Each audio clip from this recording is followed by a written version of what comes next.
are elected members of parliament, Mr. Speaker.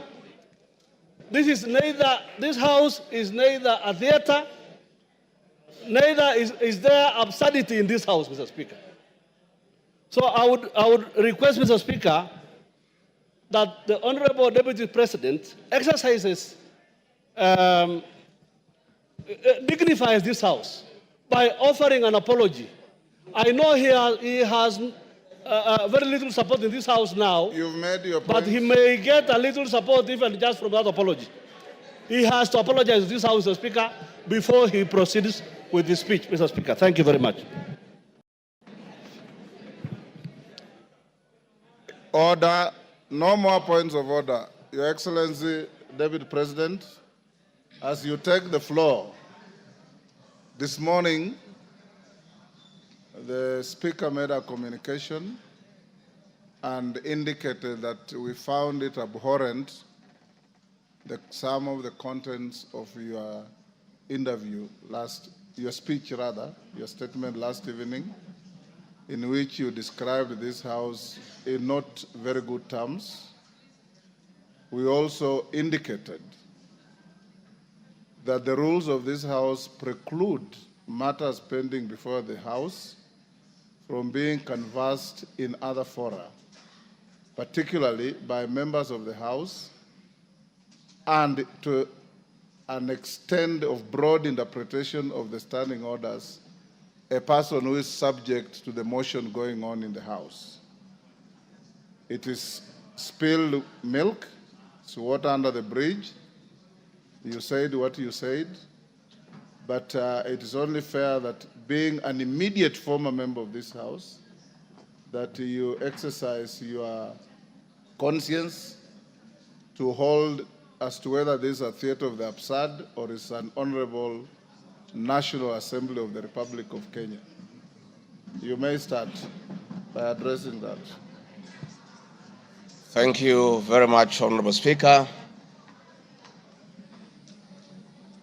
And thank you, the honorable members present, for according me this opportunity to prosecute the matter before us. Mr. Speaker, sir, I have tremendous respect for this great institution, having served here for 5 years between 2017 and 2022, and I appear here in a very nostalgic moment that I'm back in the house where I stayed for 5 years, despite the fact that I've come under difficult circumstances. Mr. Speaker,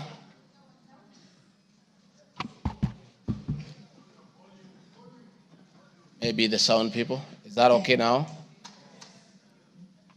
Mr. Speaker, sir, and the honorable members, I want to thank you for giving me the opportunity. I have my advice. And not to talk generally. I know. Yeah, so rules of relevance will still apply to you as they apply to all members.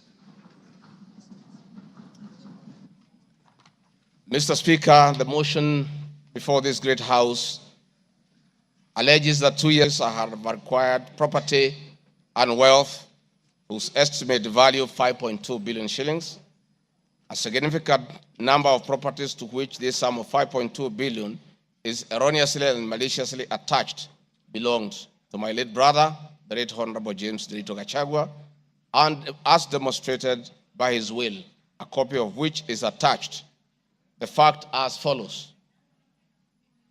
Olive Garden, my response. The allegations that I own the Olive Garden Hotel is false. The truth is that Olive Garden Hotel used to belong to my deceased brother, the late Honorable James Gachagua, and therefore has never been my property. This is information that most of you may be aware, as it is in public domain. Upon his demise, my late brother left a will in which, in his recognition that I can take care of his family, he appointed me as one of the executors of his estate. In the said will, my late brother directed that the hotel should be sold, among other properties, and proceeds distributed as per the will. I'm also listed as a beneficiary together with other persons named therein. In accordance with these instructions, the hotel was sold by the executors to a third party. Owing to the above, I do not own the hotel, and have never owned it contrary to accusation in the motion. For the benefit of this august House and the general public, I have annexed to this response copies of the following supporting documents: my late brother's will, sale agreement dated 17th May 2023, an official search for Olive Garden Hotel Limited. Mr. Speaker, Vipingo Beach Resort, just as in Olive Garden, above this allegation is also false. Vipingo Beach Resort belongs to the estate of the late James Derito Gachagua. For the benefit of this House and the general public, I have attached annexed to this response copy of the official search for Vipingo Beach Resort Limited, confirming that the hotel is still in the name of my little brother's estate. Queen's Gate Service Apartments. The allegation is also false, and the property belonged to my late brother. Queen's Gate Service Apartments, registered in the name of Vipingo Beach Resort Limited, was sold to Cooperative Bank of Kenya Limited, Staff Retirement Benefits Scheme, as evidenced by the agreement for this dated 4th May 2022, and a transfer dated 5th October 2022, marked Annex RG6. Land parcel Ruguru, Kiamariga 2023 in Madeira East constituency, which have originally constructed a helicopter landing facility. My response is, I do confirm that I own the above referenced property, which is approximately 2.5 acres in size, and which I have planted napier grass for my dairy cows. I purchased the land in the year 2023 for 3.5 million from farm proceeds coming from my dairy farm. I have read through the motion, and there is no iota of evidence adduced of the impropriety in the way I acquired this small property. Finally, on this matter, I wish to confirm that there is no helicopter landing facility for this particular parcel on the motion. This part is also false. I attach a copy of the agreement for purchase of this property, marked Annexure RG7. 40 acres of land purchased in Kakuret within Kabraine in Nyeri County. My response: I confirm that I own a property, having bought it in 2015, a time when I was not a state officer. I had not even been elected as Member of Parliament from the Honorable Joroge Wainaina, Member of Parliament for Kenny, who is present in this House, or I'm not sure whether he's present. Therefore, this property I purchased 10 years ago, and not 2 years ago during my tenure as Deputy President, and as indicated in the motion, the allegation is false. I have read through the motion, and there is no iota of evidence adduced of any impropriety in the way I acquired this property. For the benefit of this august House and the general public, I have annexed to this response copy of the agreement for sale and purchase of this property, marked as Annexure RG8. 80 acres of land in Meru County. For the record, I wish to confirm that I do not own 80 acres of land in Meru. This allegation is false. However, in the spirit of full disclosure, I would like to confirm that I have purchased 29 acres of land in Meru, the land of my mother, which I bought on around 9 February 2024 through a loan granted to me by Solution Circle Limited, which I am a member. This said circle has a charge registered against the title, which it continues to hold as security until I fully repay the loan. For the benefit of the august House and the general public, I have annexed to this response copies of the agreement of sale, marked RG9, and a letter dated 15 July 2024 from Solution Circle Limited, confirming that they financed the purchase of the property, marked Annexure RG10. Dairy farm in Nyandarua County. My response is, I have a dairy farm in Nyandarua County. Therefore, this allegation is false. The land in Nyandarua has no single animal. Companies. The motion alleges there are 22 companies owned by my family members and which have been used to massively launder money and conceal proceeds of crime, corruption, and benefit from influence peddling. My response is, the mover of the motion has listed the 22 companies associated with me and has alleged that they have been used to massively launder money and conceal proceeds of crime, corruption, and benefit from influence peddling. I've carefully gone through the motion and have not seen any evidence to support or prove the allegations therein. It is not clear to me how to respond without having seen any evidence incriminating the companies. I would like to be clear that these companies have not been involved in any illegal activities, and I believe that is why the mover of the motion has not tabled any evidence of impropriety with respect to the companies. It does appear to me that the mover of the motion was so meticulous to get all the companies associated with me and my family, and I believe that he also had evidence of illegalities committed by the companies, he would have shared or tabled that for the record. However, it is not possible to get evidence of illegality where there is none. Having said the above, allow me just to mention a few companies, because there are many, regarding of less privileged in society. This foundation therefore does not trade, and honorable members, you are aware that by law, a foundation cannot be used to trade. Since incorporation, the foundation has received a total of 12 million shillings, which has been utilized as per the schedule marked Annex RG 11, which is paying school fees for children in Pwani University and other universities across the country. Dorcas Regarding Foundation, because she is not here to defend herself, this is a foundation founded by my wife, Pastor Dorcas, incorporated immediately we came into office as a non-profit making entity for the sole purpose of rehabilitation of drug addicts, widows, single mothers, and orphans. A brief write-up of this foundation, together with its achievements, is annexed herewith as Annexure RG 12. It is in public domain that Pastor Dorcas have been around the country doing work of rehabilitating drug addicts and helping others who have challenges. There are many other companies that are here that I don't, because this is a house of record, I don't want to bother the members of parliament of going through all of them. I want to probably only talk about Wamunyoro Investments Limited, named after my village in Wamunyoro. This company was incorporated 21 years ago before I became deputy president, and it's a company that holds family property.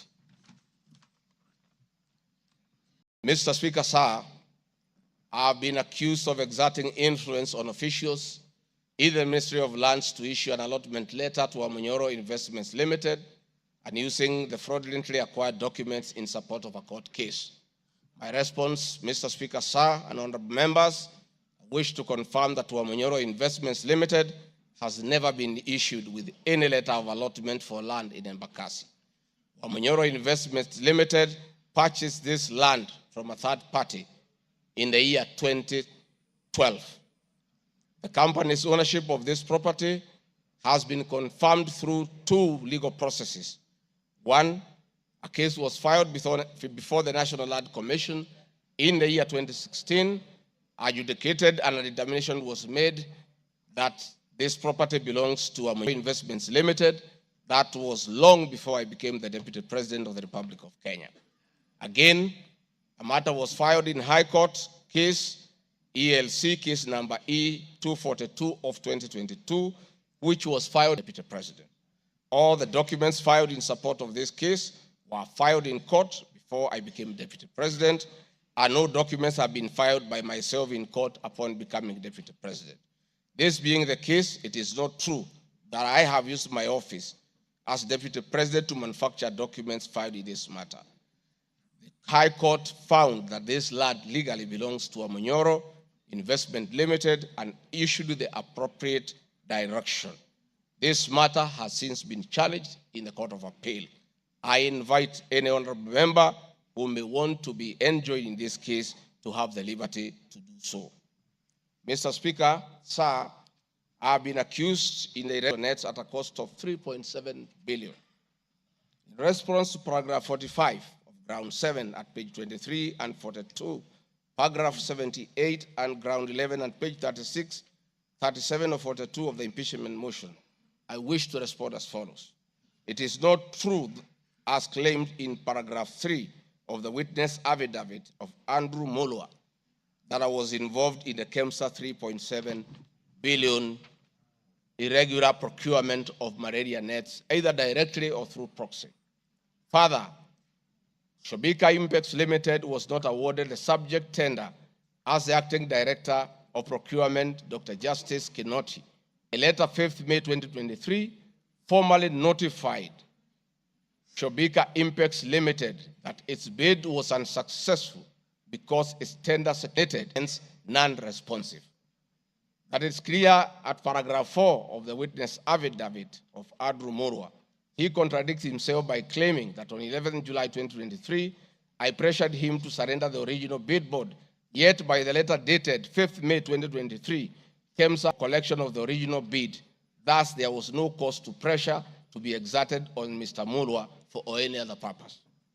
As Shobika Impacts Private Limited, domiciled in India, and which appointed Crystal Kenya Limited as its local agent in the year 2014, that is 8 years before Gachagua became the deputy president. To date, Crystal Kenya Limited has complied with the agency terms between itself and Shobika Impacts Private Limited, annexed hereto and marked as Annex RG 18 in an appointment agency letter by Shobika Impacts Limited in the year 2014. Sometime in 2023, Kenya Medical Supplies Authority advertised tender number GFATM MOL NFM 2022-2023 for supply of long-lasting insecticidal nets using the international open tendering method of procurement on behalf of the Global Fund. The monies for supply of the nets, as per my understanding, was a pure grant from the Global Fund. I am aware that Shobika Impacts Limited is doing business with and has not been debarred by the Global Fund to date. I believe being technically qualified to provide and deliver the goods subject of the tender document, having the financial ability to do so, and without their participation or assistance from Crystal Kenya Limited, Shobika Impacts Private Limited independently participated and submitted in its bid in response to the subject tender pursuant to an invitation by KEMSA. Having not participated in the subject tender, Crystal Kenya Limited did not submit any of the documents, the subject tender. Specifically, Crystal Kenya Limited did not submit a bid board or tender security in its name in response to the subject tender.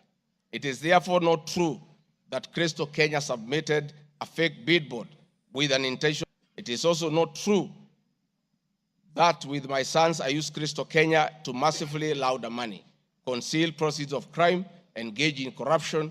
Subsequently, by the letter 5th May 2023, KEMSA notified Shobika Impacts Limited that it was not successful because the tender security was not paginated, and requested Shobika Impacts Private Limited to collect its bid security from the procurement office immediately.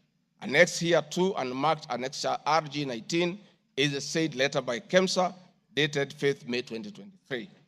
However, EACC commenced investigations of the subject tender, and on conclusion of the investigation by EACC and the Senate on the subject tender, CEO Terry Ramadhani, who had been suspended on this issue, was appointed Kenya's Deputy High Commissioner in New Delhi, India by President William Ruto. Limited, as Shobika Impacts Limited, agent in Kenya, followed up in the release of Shobika Impacts Private Limited's bid board tender security, annexed hereto and marked Annexure RG 20 is an email from Shobika Impacts Private Limited email addressed to Crystal Kenya Limited, together with a letter of even date confirming that Crystal Kenya Limited had authority to collect their bid board. KEMSA was mandated to immediately release the bid board tender security upon determining that Shobika Impacts Private Limited was unsuccessful in the subject tender, and that is why they requested that the same be collected from its procurement office. KEMSA did so, as can be seen in its letter dated 11 July 2023, annexed hereto and marked Annexure RG 21 in the said letter by KEMSA dated 11 July 2023.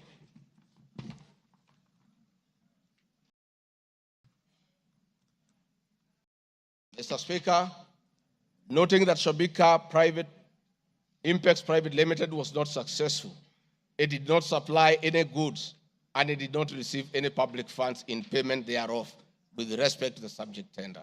Accordingly, I have not committed any crime under Section 45(1), 46, 47(a)(3), and 48(1) of the Anti-Corruption and Economic Crimes Act and Section 2, 3, 4, and 5 of the Proceeds of Crime and Money Laundering Act. Further, I have not breached Section 34 of the Leadership and Integrity Act, for I did not bully any state or public officer with respect to the subject tender, and specifically, no evidence has been tendered to support the allegation at paragraph 78C of ground 11 at page 37 of 42 of the motion, which alleges that I summoned procurement officers in ministries and institutions, instructing them to direct procurement of goods and services in a specific manner.